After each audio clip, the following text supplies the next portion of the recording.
لجنة الحكام بتسندها لواحد اتصور مع لعيب في الملعب هو والمدام بتاعته. طب وليه نجتنب الشبهات يا جدعان؟ ليه يعني؟ ليه؟ يعني انا مش عارف، يعني ما هو في 100 حكم تاني يعني، وانتوا اصلا وقفتوه بسبب حاجه زي كده. طب هل ان انت هتبقى عندك امان ان الراجل دوت ان هو يحكم؟ ما يجيش في وقت من الاوقات ممكن انتماء ويجي لصالح النادي او لصالح اللاعب عشان ان هو اتصور معاه؟ انتوا ما بتفكروش يعني؟ ليه بتحطوه في شبهات يعني انا مش عارف يعني. في عندنا 100 حكم اللي وسموحه، الاهلي باقل مجهود بيكسب 2-0.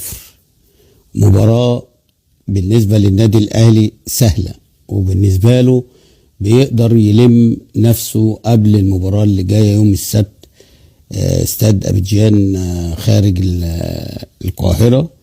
فبنتمنى التوفيق للنادي الاهلي وان هو يفوز ويحسم التأهل ونرتاح ويريح جماهيره يعني.